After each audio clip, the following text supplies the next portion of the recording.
Bienvenue à tous.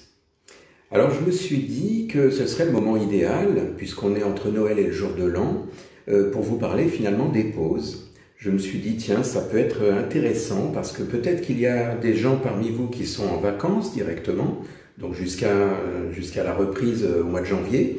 Et puis il y a ceux qui sont, on va dire, dans les entre-deux, c'est-à-dire comme une sorte de week-end prolongé, on va dire.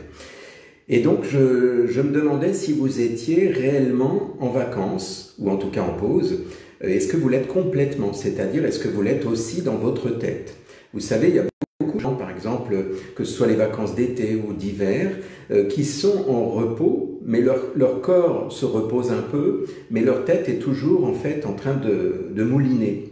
Alors il y a des gens qui emportent carrément le travail à la maison pour bosser un petit peu entre deux, pourquoi pas. Et puis il y a des gens qui sont toujours effectivement actifs dans leur esprit, parce que même s'ils sont officiellement en repos, en congé, enfin même en week-end, eh bien dans leur esprit ce n'est pas toujours le cas. Voilà, et en fait je me disais, parce que finalement là vous êtes sans doute, en tout cas aujourd'hui c'est le jour de Noël, donc vous êtes forcément dans une période où vous êtes en relâche. Maintenant il faut penser au retour. Alors je suis pas en train de vous casser le moral en disant ça, mais je veux dire que l'idée c'est après de penser que retour au stress pour certains, parce qu'il y en a qui ont des métiers assez difficiles, assez prenants, et donc l'idée c'était de savoir jusqu'à quand. Parce qu'en fait, la vraie question, ça serait de se demander pourquoi ne pas faire en sorte d'être serein tout au long de l'année, même lorsqu'on est dans une période où il y a le travail. C'est tout à fait possible. Vous savez, moi j'accompagne des fois des gens pour la gestion du temps et je leur demande si ça leur ferait plaisir de pouvoir finalement prendre du temps pour eux, pour avoir des moments pour faire des pauses. Et en général, au départ, ils me regardent bizarrement, ces gens-là, parce qu'ils me disent « mais c'est pas possible, j'ai trop de travail, je suis trop à fond, je n'ai pas le temps de faire des pauses ». Et en fait, c'est curieux parce qu'en fait, c'est vraiment une façon de dompter le temps. Soit le temps vous mange, soit c'est vous qui passez par-dessus, en quelque sorte. L'idée, si vous voulez, c'est de relâcher un petit peu. Alors, ça ne veut pas dire qu'il faut arrêter de travailler. Ça serait magique, ça. Il y en a qui le font, mais c'est pas donné à tout le monde. Au passage, vous savez, le mot travail vient de tripalium. Tripalium qui veut dire instrument de torture. C'est mignon quand même. Je me disais ça, en fait, beaucoup de gens effectivement pensent à l'idée de retourner travailler et voilà, penser à cette idée d'instrument de torture. Donc imaginez la notion de travail dans l'esprit des gens aujourd'hui. L'idée, si vous voulez, c'est comment dire, de faire en sorte de faire un travail qui serait utile. Alors là, je parle d'un travail sur soi. Quand on travaille sur soi, ça devient utile, ça devient productif. Par exemple, travailler sur notre gestion du temps pour se reposer, pour trouver des moments pour soi. Ça peut être quoi encore? La méditation, le mieux-être, un développement personnel. Il y a des gens qui viennent faire des séances pour aller mieux dans leur esprit. Ça, c'est un travail sur soi qui devient un travail utile, un travail intéressant. Alors encore une fois, je ne suis pas en train de dire que le travail que vous faites est inutile, parce que on a bien besoin de gagner sa vie et c'est un petit peu normal. Mais l'idée, c'est de vous rappeler que vous travaillez pour vivre, mais c'est pas le contraire. Vous n'êtes pas en train de vivre pour travailler. Vous avez des gens qui ont oublié ce sens finalement, de penser à eux et de se dire bon ok, je vais travailler, mais l'idée c'est quand même que je pense à moi et que je puisse vivre également. Parce que ça, c'est quand même incontournable.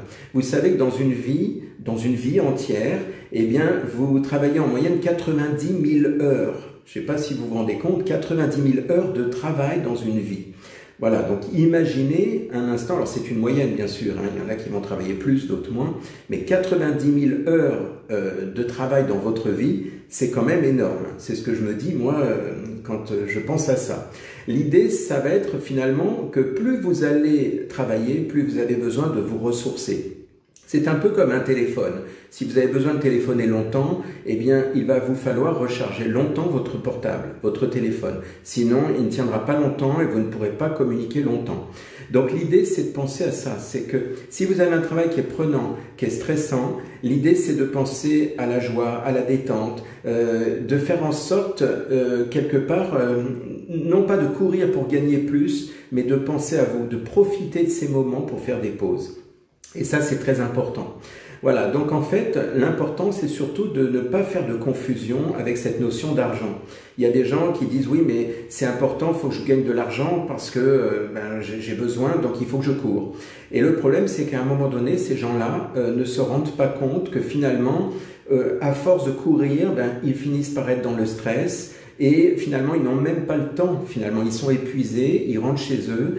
Ils ont certes peut-être de l'argent sur leur compte, mais ils ne peuvent même pas le dépenser puisque quand ils arrivent, ils se pointent devant la télévision, ils sont usés, fatigués et du coup, ils n'ont pas envie de sortir, ils n'ont pas envie de bouger. Donc c'est un choix, hein, bien sûr. L'idée c'est ça, c'est que quelque part, quand vous arrivez chez vous, si vous êtes usé, vous êtes fatigué, c'est un cercle vicieux.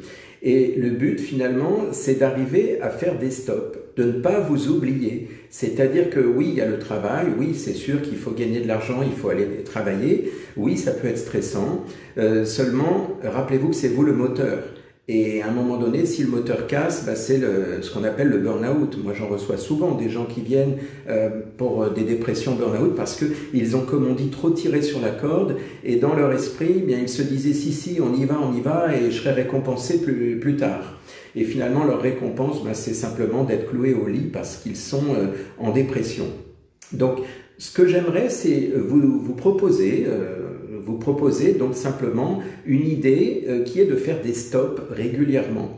Alors, ça se passe comment? C'est très simple. Faire des stops régulièrement, ça peut se faire même sur votre lieu de travail, même lorsque vous êtes n'importe où, avec n'importe qui, peu importe. Ces stops que je propose de temps en temps, même aux gens qui sont épuisés, fatigués, stressés, c'est en fait des stops en conscience. C'est quoi? En fait, c'est simple, c'est que vous allez penser à vos 5 sens. Vous voyez, là par exemple, je suis en train de vous parler, vous regardez donc cette vidéo, donc vous avez conscience que vous êtes en train de regarder. Donc là, c'est déjà une première prise de conscience. Vous pouvez aussi entendre avec vos oreilles, vous pouvez ressentir dans votre corps. Vous voyez, c'est ça en fait, faire des pauses en conscience, c'est-à-dire mobiliser vos 5 sens. Au passage, c'est un petit peu ce qu'on fait quand on démarre des séances d'hypnose. On recentre la personne sur elle-même. C'est-à-dire, on va la recentrer sur sa respiration, sur ce qu'elle ressent quand elle est installée, sur ce qu'elle voit, ce qu'elle entend, etc. Et donc, l'idée, c'est que vous puissiez faire ça en conscience pour vous rendre compte qu'à un moment donné, tout le corps se relâche, tout le corps se détend. Vous vous déconnectez presque instantanément de toutes les pensées parasites. Donc ça peut être intéressant à faire de temps en temps si vraiment vous êtes débordé de travail, si vous êtes toujours à fond. Et rappelez-vous, il y a quand même à prendre en compte finalement cette notion de stress et surtout ces pauses. Ça, c'est impératif. Il est important de faire des pauses si vous voulez fonctionner plus longtemps, on va dire, dans la durée de la journée. Parce qu'il y a des gens qui sont épuisés dès le matin ou le midi parce qu'ils ne se sont pas reposés suffisamment. Voilà donc ce que j'avais à vous dire par rapport à cette notion donc de faire des stops, de faire des pauses. Que vous soyez en vacances ou pas, ça ne change rien. Il y a des gens qui peuvent faire des pauses pendant qu'ils sont au travail. C'est tout à fait possible. Et là, je ne parle pas de faire des pauses qui durent une demi-heure ou une heure. Là, je parle simplement de prendre un instant, même pendant que vous êtes en train de travailler, même si vous êtes dans un travail complexe, difficile, c'est de prendre conscience, de mobiliser finalement vos 5 sens en temps réel et en conscience. Et à partir de là, ça devient, vous allez voir, très profitable pour vous et pour votre cerveau.